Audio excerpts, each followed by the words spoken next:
Assalamualaikum warahmatullahi wabarakatuh. Saya di sini akan sedikit menjelaskan materi tentang penerapan ilmu teknologi dalam kehidupan manusia. Baik, sebelumnya, teman-teman tahu nggak sih teknologi itu apa? Nah, di sini saya akan sedikit menjelaskan pengertian dari teknologi. Teknologi berasal dari kata Yunani yaitu tekne yang artinya kerajinan dan logia yang artinya pembelajaran tentang sesuatu. Jadi, teknologi merupakan cangkupan dari beberapa perkembangan dari sumber daya alam menjadi alat yang sederhana yang diubah dan dibuat secara bertahap oleh sumber daya manusia tersebut. Menurut Gary J. Amlin, teknologi ialah ilmu-ilmu yang digunakan manusia dengan cara bersistem dan mensistem.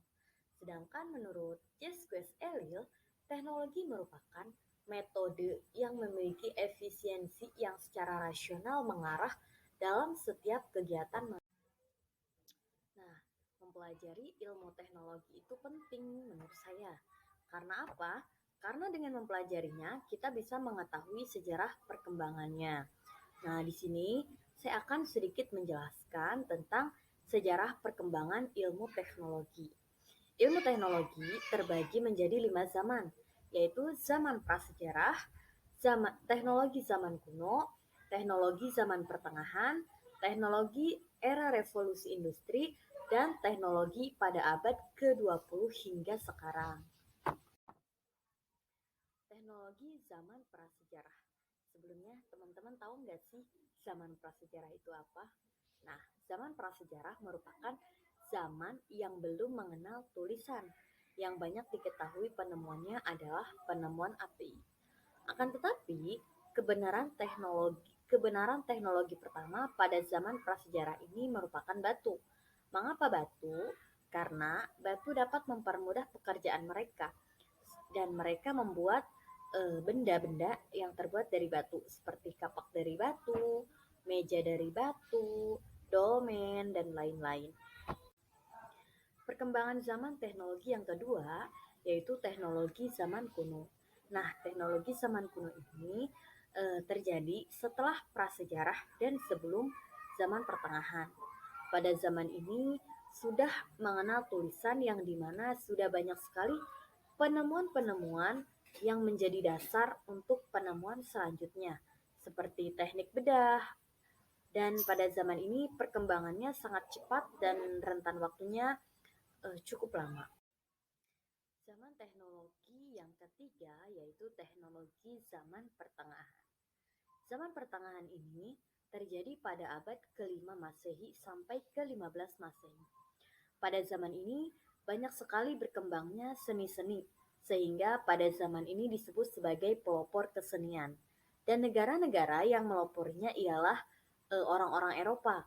Banyak sekali ilmu pengetahuan yang berkembang pesat seperti ilmu fisika, ilmu kimia, ilmu matematika, ilmu statistika, dan juga dilakukannya penjelajahan umum. Sehingga pada zaman ini kompas sudah ditemukan dan bermanfaat hingga saat ini. Nah, selanjutnya teknologi era revolusi industri. Zaman era revolusi industri terjadi pada abad ke-17 dan 18. Pada zaman ini, banyak sekali manusia yang tidak terlepas dari teknologi. Hampir di setiap sisinya menggunakan teknologi, sehingga banyak sekali perubahan-perubahan sosial yang terjadi pada zaman ini. Zaman teknologi yang kelima, yakni teknologi pada abad ke-20 hingga sekarang. Nah, teknologi pada zaman ini terkenal sangat memanjakan, bukan lagi membantu. Contohnya seperti apa? Nah, contohnya seperti mobil. Dahulu, mobil digunakan hanya untuk mempercepat perjalanan. Akan tetapi sekarang mobil sudah menjadi simbol sosial bagi masyarakat. Teknologi memiliki beberapa peranan penting dalam berbagai bidang. Nah, diantaranya yaitu ada bidang pendidikan, bidang kesehatan, bidang perbankan, bidang perusahaan, bidang teknologi, bidang transportasi, bidang arsitektur, dan bidang pertanian. dalam bidang pendidikan, teknologi terus-menerus mengalami perkembangan seiring perkembangannya zaman. Berbicara teknologi informasi, bagi kita yang sering browsing menggunakan internet sehari-hari, makalah teknologi informasi dan komunikasi sering kita jumpai. Kombinasi teknologi audio atau data, video atau data, audio atau video, dan internet. Internet merupakan sumber belajar dari sebagai alat komunikasi yang murah, di mana yang memungkinkan terjadinya interaksi antara dua orang atau lebih. Kemampuan dan karakteristik internet memungkinkan terjadinya proses belajar mengajar secara jarak jauh seperti learning menjadikan lebih efektif dan efisien sehingga kita dapat diperoleh hasil yang diinginkan sebagai pemenuhan kebutuhan di bidang informasi yang kita butuhkan. Selanjutnya dalam bidang kesehatan. Pemanfaatan teknologi informasi dalam bidang kesehatan salah satunya ialah sistem yang berbasis kartu cerdas. Sistem ini dapat digunakan juru medis untuk mengetahui riwayat penyakit pasien yang datang ke rumah sakit. Karena dalam kartu tersebut, para juru medis dapat mengetahui riwayat penyakit pasien. Contoh lainnya ialah digunakannya robot untuk membantu proses operasi pembedahan serta penggunaan komputer hasil pencitraan 3 dimensi untuk menunjukkan letak tumor dalam bentuk pasien. Nah, bidang selanjutnya yakni bidang perbankan. Dalam dunia perbankan, contoh penerapan teknologi informasi telah diterapkannya transaksi perbankan lewat internet atau dikenal dengan internet banking. Beberapa transaksi yang dapat dilakukan melalui internet banking antara lain transfer uang, pengecekan saldo, pemindah bukuan, pembayaran tagihan, dan informasi rekening. Bahkan penarikan uang, pengecekan saldo, hingga transfer antar bank melalui mesin ATM juga merupakan pemanfaatan teknologi informasi dalam bidang perbankan. Selanjutnya dalam bidang perdagangan. Dalam bidang ini yang sering kita lihat di media sosial seperti WhatsApp, Facebook, internet, dan banyak sekali produk-produk yang mereka jual. Seiring berkembangnya teknologi, kegiatan seperti ini bisa dilakukan di rumah. Pembeli pun cukup memegang handphone, memesan dan tunggu pesanannya datang. Dan itu termasuk pemanfaatan teknologi dalam bidang perdagangan. Selanjutnya dalam media informasi.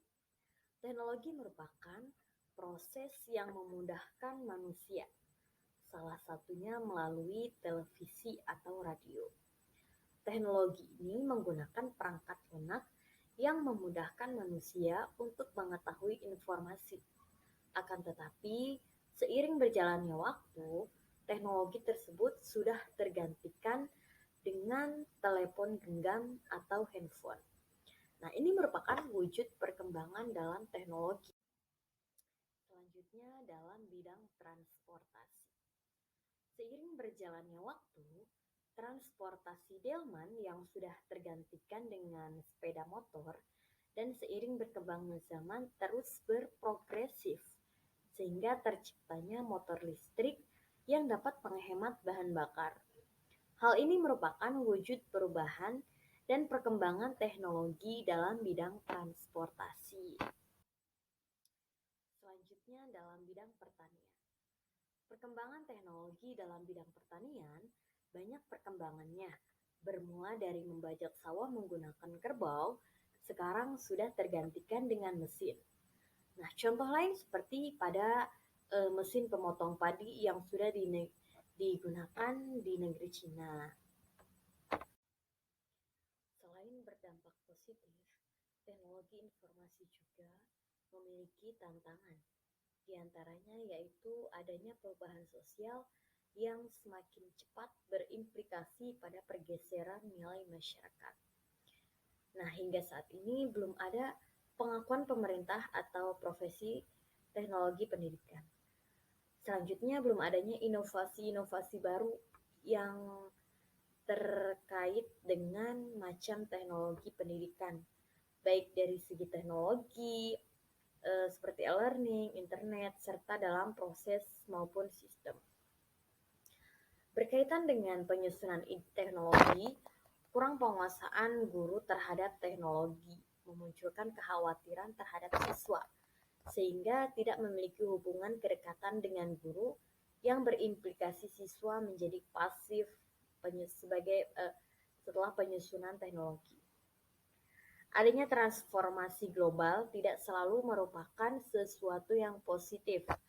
Banyaknya hiburan yang lepas dari kendali, banyaknya sajian yang kurang mendidik, kekerasan yang ada sehingga dapat menyebabkan siswa lebih banyak meniru dan melakukan apa yang didengar dan dilihatnya melalui teknologi, sehingga hal-hal yang tidak diinginkan.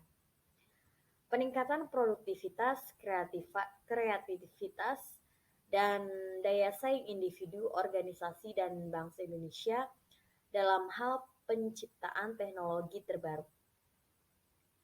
Peningkatan hard skill, soft skill yang dimaksudkan di sini bukan hanya menyangkut keterampilan dalam penguasaan teknologi saja, melainkan menyangkut kemampuan untuk berkomunikasi, berpendapat pada situasi yang berbeda-beda, bernegosiasi, mengatur waktu, memecahkan masalah, bekerja dalam tim, dan memimpin suatu tim. Memanfaatkan peluang yang ada. Kalau tidak ada, berusahalah untuk menciptakan peluang sendiri. Caranya dengan mempersiapkan diri kita dengan membuka wawasan bagi munculnya ide baru dan masukan-masukan. Nah, manfaat teknologi informasi dapat dirinci sebagai berikut, yakni yang pertama yaitu kecepatan. Nah, kecepatan waktu tidak lagi menjadi kendala dalam komunikasi. Yang kedua yakni kejelasan. Dengan gambar mengapikel dan video serta kejelasan audio dalam komunikasi telah menjadi pengalaman yang tidak pernah ada sebelumnya. Yang ketiga yakni kedekatan.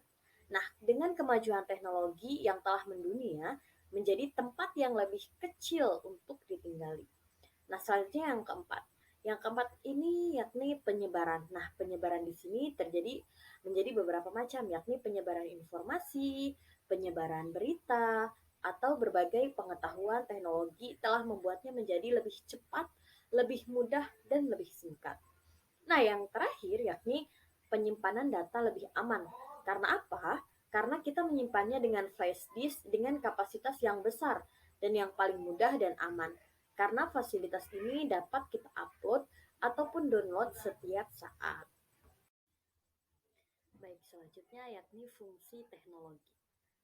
Fungsi teknologi informasi yakni ada 5, yakni menangkap atau capture, yaitu menangkap merupakan artinya mengoptimalisasikan catatan rinci dari aktivitas untuk aktivitas. Misalnya menerima inputan dari keyboard, scanner, dan sebagainya. Nah, yang kedua yakni mengolah atau processing. Nah, mengolah dan memproses data memasukkan yang diterima untuk menjadi informasi.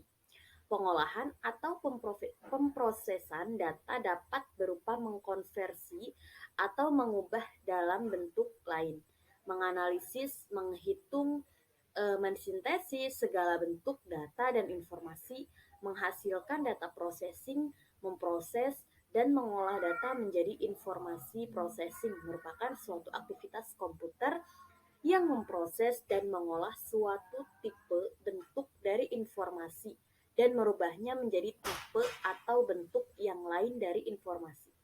Yang ketiga yakni menyimpan atau storage.